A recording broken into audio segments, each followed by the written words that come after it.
Selamat berjumpa sahabat-sahabat hidup bersama saya Hasyolan Siagian, dan saat ini kita sudah bersama dengan Profesor A.S. Hikam, atau saya panggil saja Mas Hikam ya. Jadi Mas, apa kabar Mas? Alhamdulillah baik. Baik-baik ya Mas ya. Udah lama nggak ketemu? Lama sudah lebih dari 10 tahun ya. Lebih. Mungkin 15 tahun. Tapi kan tali silaturahmi di antara kita tidak pernah putus Pak. Iya, karena saya juga anggota WAG-nya hidup. Itu yang menarik ya. Jadi walaupun kita berbeda, tetapi toh juga sebetulnya sama ya Mas. Sama aja sama bangsa Indonesia. Ya itu dia Mas. Kalau kita lihat belakangan ini fenomena soal penolakan rumah ibadah, entah itu Muslim, entah itu Kristen, itu agak mengemuka belakangan ini. Mas Hikam kan seorang sosiolog, seorang ahli politik juga. Bagaimana Mas Hikam melihat fenomena ini? Ya, kalau kita melihat sebagai satu fenomena internasional atau global, ini kan memang sudah ditengarai dan bahkan sudah banyak dianalisa mengenai munculnya fenomena politik identitas atau mengerasnya identiti politik di banyak negara, bahkan di negara yang paling dianggap duluan berdemokrasi seperti Amerika pun kecenderungan seperti ini muncul. Apalagi di negara seperti Indonesia yang jelas mempunyai karakter majemuk dan mempunyai sejarah yang juga banyak sekali warna-warna identitasnya. Nah, karena itu kita sebagai bangsa ini memang setiap saat, setiap epos sejarah selalu akan berhadapan dengan persoalan yang kira-kira intinya sama, tetapi variasinya dan implikasinya berbeda. Apakah Mas mau mengatakan bahwa karena kita plural dari segi suku, agama, dan lain-lainnya, itu menjadi berpotensi juga untuk makin banyak kelompok yang ingin menunjukkan identitasnya? Betul, karena perbedaan itu kan mempunyai dua sisi. Sisi yang positif dan sisi yang juga bisa negatif. Sisi positifnya ya karena kita banyak, kemudian ada banyak alternatif, ada banyak pilihan, kemudian juga kita tidak mencoba untuk menyeragamkan semuanya. Tetapi segi negatifnya, kalau itu tidak dikelola, maka potensi untuk berbeda tetapi juga konfliktual itu juga mesti terjadi. Makanya kan pendiri bangsa kita dengan sangat arif menemukan landasan yang sangat bagus dan sangat kuat dan sangat bermanfaat atau cocok dengan Indonesia, yaitu landasan filosofi bangsa Pancasila sebagai ideologi bangsa dan sebagai yang lebih penting dari dua-duanya untuk sekarang ini adalah sebagai konsensus dari bangsa. Kalau istilahnya Jürgen Habermas itu sebagai tempat untuk melakukan negosiasi, ya, maka kita akan kesulitan. Tetapi dengan adanya Pancasila sebagai salah satu alat atau dasar untuk bernegosiasi, maka pluralitas pun saya kira bisa diatasi. Dan alhamdulillah sampai sekarang 74 tahun kita merdeka, kita masih tetap bisa melakukan hal itu, walaupun tentu bukan tidak ada masalah, selalu akan muncul, tadi saya katakan selalu akan ada epos sejarah atau momen sejarah di mana kita harus berhadapan dengan persoalan itu yang variasinya berbeda-beda, yang sekarang tidak atau belum kita lihat pada zaman Orde Baru. Lebih pada kepentingan entah itu suku, agama, atau golongan tertentu begitu. Dan sekarang ini trennya kan memang agama yang menjadi sangat munculnya sangat besar di level dunia, terutama di wilayah-wilayah seperti di Timur Tengah, di Asia, di Afrika, dan lain sebagainya. Itu agama menjadi muncul sebagai semacam katalisator dari politik identitas. Nah, oleh karena itu kalau kita lihat beberapa faktor tadi itu, tentu kita juga harus menyadari bahwa pengelolaan masalah kebinekaan, masalah identitas ini tidak gampang dan tidak bisa disamakan dengan yang lain. Dan faktor yang keempat, yang tadi kan 3, itu internasional.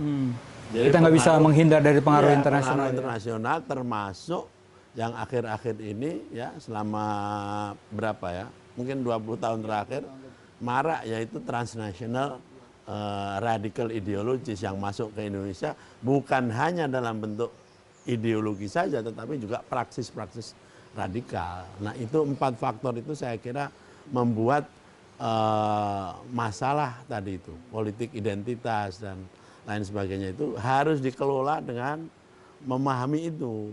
Kita tidak bisa menggunakan cara-cara yang lama. Misalnya mau merepresi kayak Orde Baru ya, jelas tidak mungkin. Akan muncul penolakan yang kuat ya. Tapi kalau tidak menggunakan instrumen law enforcement yang tegas, kehadiran negara yang tegas, itu juga nggak akan efektif. Kemudian partai-partai politik atau kelompok-kelompok politik juga harus betul-betul peka, jangan sampai politik masuk di dalam persoalan-persoalan yang seperti ini, politisasi maksudnya. Baik Mas Hikam, sahabat-sahabat hidup, perbincangan kita dengan Prof. A.S. Hikam semakin menarik. Sebentar kita akan berbicara mengenai mengapa kok agama menjadi lahan yang paling subur dalam proses radikalisasi yang terjadi di Republik ini. Sesaat lagi bersama kami di Sini Saja.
Sahabat-sahabat hidup, terima kasih Anda masih bersama kami dengan Profesor A.S. Hikam. Prof, kalau kita lihat ya di bumi Nusantara ini kok belakangan ini agama menjadi lahan empuk untuk urusan katakanlah menafikan, semakin mengurangi peran-peran kaum minoritas misalnya seperti itu, atau katakanlah istilah-istilah yang belakangan menguat seperti kafir dan segala macam. Mengapa Prof melihat agama seringkali menjadi lahan subur bagi kapitalisasi ataupun untuk kepentingan tertentu, kepentingan entah itu kepentingan politik atau kepentingan kelompok tertentu? Ya, kalau saya, karena saya bukan ahli agama ya, tentu melihatnya bukan dari segi skriptural atau ya, tapi dari segi fakta sosiologis dan sebagainya. Jadi saya melihat agama itu kan makna ya, makna yang kemudian bisa diinterpretasikan. Yang kedua, agama itu kan satu keyakinan yang sangat personal, tetapi mengejawantah atau mempunyai ekspresi yang sosial juga. Di Indonesia ini, para pendiri bangsa kita ini menggunakan cara yang ideal. Dia tidak membuat agama sebagai ideologi, tapi juga tidak menganggap negara ini negara agama. Jadi kita tidak bisa mengatakan ini sebagai negara atau masyarakat yang fully secular, tapi kita juga tidak mengakui bahwa negara ini adalah negara agama tertentu. Nah, oleh karena itu saya, walaupun saya bukan ahli agama, saya suka membedakan antara religiositas atau keberagamaan dengan spiritualitas. Bedanya di mana, Mas? Religiositas itu tadi itu kecenderungannya kepada keyakinan subjektif yang kemudian refleksikan dengan solidaritas yang kolektif. Tetapi dia cenderungnya itu tidak mendalam. Kalau spiritualitas itu pikirannya karena spiritual. Semua kemudian melihat dalam kerangka yang lebih besar. Beragama itu untuk apa sih? Kan untuk kebaikan semua. Ya kan? Akhirnya spiritualitas itu bisa membimbing keberagamaan oleh atau religiositas. Artinya sebetulnya kita harus memperkuat di spiritualitasnya ya. Oleh karena itu kalau kita mencontohkan kenapa Sri Paus Fransiskus itu bisa berbicara demikian luas, ya, ke dalam bahkan bisa kritis, ya, kemudian embracing all religious communities. Karena saya kok yakin orang-orang seperti beliau itu yang dipakai bukan hanya religiositas, tapi spiritualitas. Kalau kita ke Indonesia, kenapa Al-Maghfurlah Gus Dur bisa bicara dan bersahabat dan bergaul dengan Romo Mangun, dengan Romo Manyis, dengan Bapak Kardinal dan lain sebagainya yang non Muslim, ya, karena beliau menggunakan tatanan spiritualitas. Selalu kan Gus Dur mengatakan bahwa agama harus ditempatkan sebagai landasan moral di dalam berbangsa, sehingga kemudian yang dijadikan pijakan itu moral. Nah kalau sudah moral itu insya Allah titik temunya itu bisa lebih mudah. Kalau religiositas yang dipakai kadang-kadang yang formal-formal itu, ya kan, bicara soal teologi perbedaannya, soal fikih internal Islam misalnya, kadang-kadang sangat tidak produktif dan tidak mencerahkan. Misalnya soal tahlilan, soal istighosah itu dipersoalkan seolah-olah itu adalah masa yang terpenting di dalam agama. Tapi kalau saya bicara di depan misalnya saja pernah ada saya bicara di semacam organisasi komunitas umat Katolik namanya FMKI atau ISKA atau EKRI, Forum Komunikasi Umat Kristen, saya menekankan itu. Ya misalnya kayak kasus katakanlah gereja di Bogor itu Yasmin. Ya itu jangan kemudian, kalau bisa jangan hanya itu diperjuangkan oleh kelompok warga Kristen saja. Itu harus menjadi bagian dari perjuangan spiritualitas yang lain-lain. Nah, sampai di mana itu bisa terlaksana ya tentu tergantung kepada organisasi-organisasi keagamaan dan juga para tokoh agama yang tokoh agama menjadi sangat penting. Karena kesadaran spiritualitas itu walaupun itu sifatnya pribadi tetapi juga akan lebih bagus kalau dikomunikasikan oleh pemimpin-pemimpinnya. Ya. Baik Prof. Hikam, sahabat-sahabat hidup, kita makin menarik perbincangan dengan Mas Hikam pada kesempatan kali ini. Kita akan menyinggung bagaimanakah orang muda ke depan mengambil jalan untuk terus mencari titik temu di antara kita semua. Sesaat lagi bersama kami.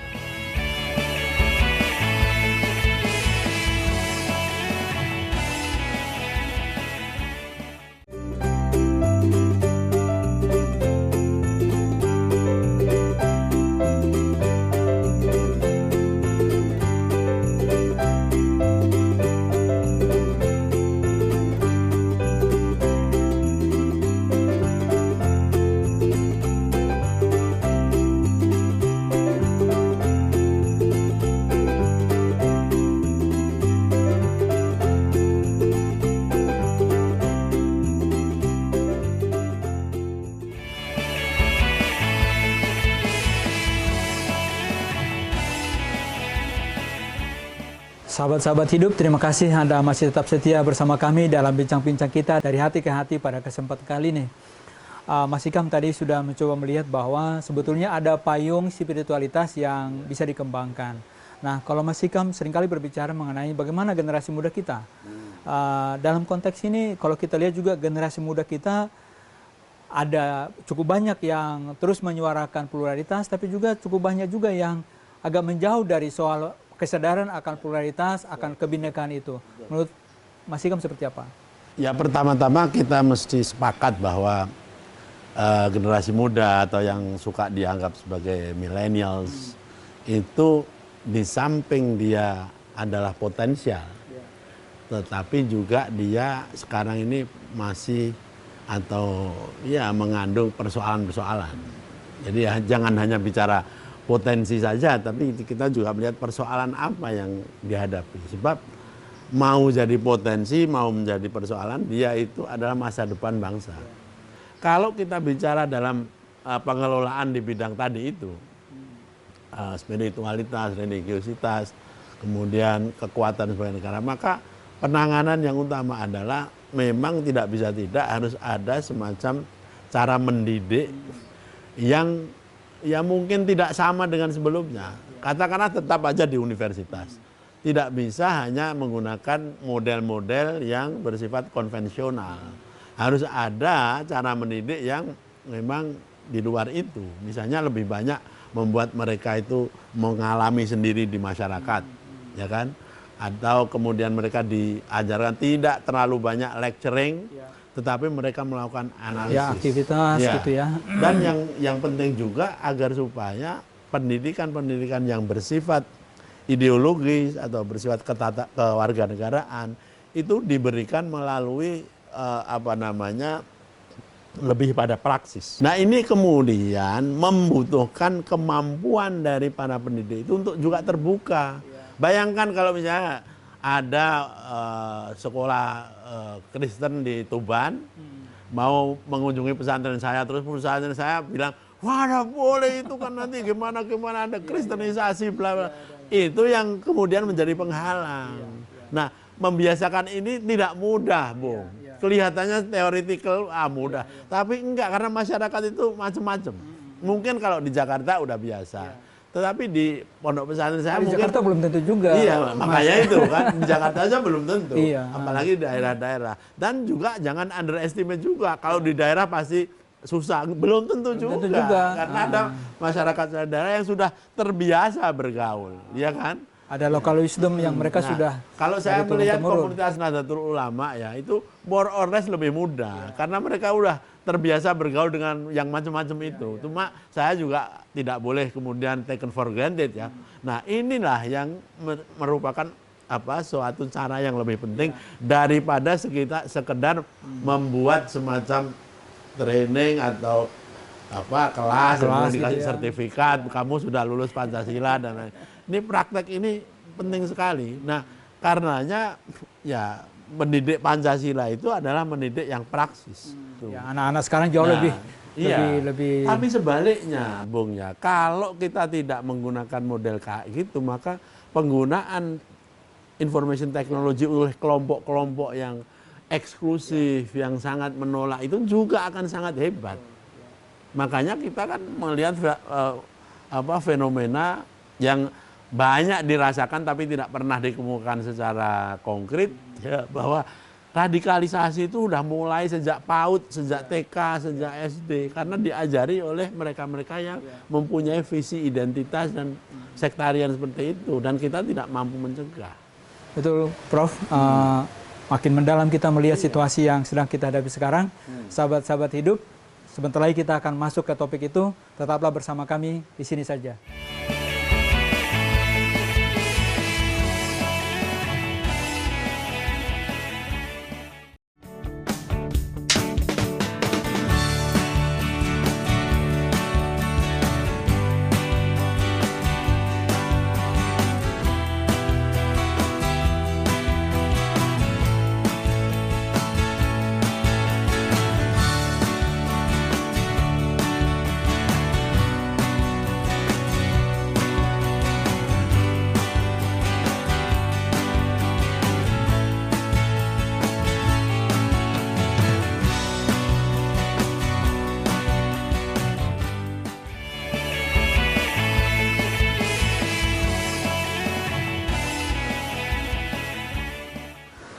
Terima kasih sahabat-sahabat hidup masih setia bersama kami di sini dengan Mas Hikam.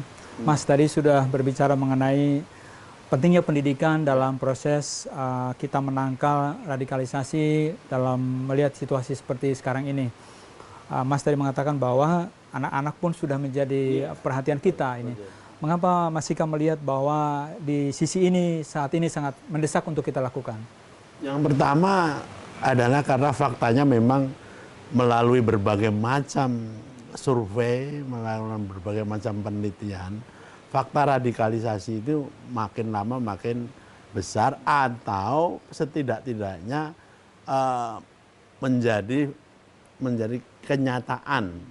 Dan ini bisa menjadi ancaman nasional. Cukup serius ya. Yang kedua, upaya-upaya dari pemerintah maupun masyarakat sipil masih perlu ditingkatkan. Saya sampai pada mengatakan bahwa kita sudah tidak lagi hanya program deradikalisasi atau bahkan cuma proyek deradikalisasi. Kita sudah harus sampai pada gerakan nasional deradikalisasi karena masalah tadi itu. Nah, yang ketiga, karena suka atau tidak suka, Indonesia itu keberlangsungannya ya dan kemajuannya sangat ditentukan juga oleh apakah ideologi radikal ini akan menjadi lebih kuat atau harus diminimalisir sedapat mungkin. Nah, menurut jawaban saya adalah ya harus itu. Nah, oleh karena itu bagi saya deradikalisasi itu harus dimulai bukan hanya kepada mereka yang sudah mantan radikalis atau veteran perang dari mana gitu ya. Atau apa. Tapi masyarakat yang umum bahkan yang belum pernah kena juga. Jadi menggunakan metafora kedokteran ini yang dilakukan adalah imunisasi. Seperti vaksinasi terhadap penyakit-penyakit menular itu. Sehingga rakyat nanti yang umum tadi bisa melakukan deteksi dini dari mereka sendiri, ya, bukan kemudian hanya kalau ada pengumuman, wah ini ada masalah, kemudian mereka deteksi dini. Artinya masyarakat sendiri sudah punya filter sendiri bahwa ini namanya sudah nggak benar. Ya betul. Dan itulah kenapa saya selalu menekankan pentingnya gerakan ini mendahulukan masyarakat sipil. Kenapa? Karena organisasi-organisasi masyarakat sipil, terutama ormas-ormas keagamaan, itu di dalam dirinya sendiri sudah mempunyai imun sistem. Kalau ada yang masuk itu langsung menolak. Tetapi kalau itu tidak diperkuat, bisa juga yang seharusnya sudah punya itu kemudian menghilang atau paling tidak melemah. Itulah yang menjelaskan kenapa di dalam organisasi keagamaan yang dianggap sudah moderat itu bisa saja kena terpapar juga. Nah, apalagi yang tidak. Nah, oleh karena itu pendekatan saya itu adalah bottom up. Jadi saya yakin semua organisasi masyarakat sipil punya potensi untuk mengembangkan kurikulum-kurikulum Pancasila dan ideologi kebangsaan, kewarganegaraan sendiri. Nah, soal apakah match dengan konstitusi dan lain itu bisa dilakukan secara seksama. Tapi kalau kita mempunyai modal, ya terutama saya lihat Gereja Katolik itu modalnya sudah luar biasa dalam soal seperti itu. Ya, 5 tahun terakhir Keuskupan Agung Jakarta berbicara mengenai Pancasila. Exactly. Nah, itu kan tidak usah terlalu banyak harus nunggu dari negara kapan bukunya datang. Bahkan di gereja atau yang lebih repot lagi kalau negara bilang harus nunggu dari kami. Misalnya BPIP belum menerbitkan, jadi kamu jangan. Wah, itu lebih repot lagi. Dan kalau organisasi masyarakat sipil itu belum mempunyai kapasitas, ya didukung. Jangan dibiarkan aja begitu loh. Karena ini kerja nasional. Tadi kan saya bilang. Dan tidak boleh berhenti ya. Iya, nggak boleh berhenti dan tidak boleh hanya musiman. Hanya kalau ada budget baru melakukan itu. Enggak, berperang melawan ideologi radikal tidak ada hari liburnya. 24 jam ya. 24 jam. Baik sahabat-sahabat hidup, terima kasih atas kesetiaan Anda bersama kami berbincang-bincang dengan Mas Hikam. Mudah-mudahan perbincangan kami menumbuhkan inspirasi, menumbuhkan semangat untuk kita semua. Tujuannya adalah untuk Indonesia yang makin baik. Dan jangan lupa untuk subscribe, like, and comment juga channel Hidup TV. Dan akhir kata saya dan Mas Hikam terima kasih banyak. Ya. Tapi jangan lupa juga ini karena sudah disediakan. Iya pasti Mas, pasti kita akan selesaikan.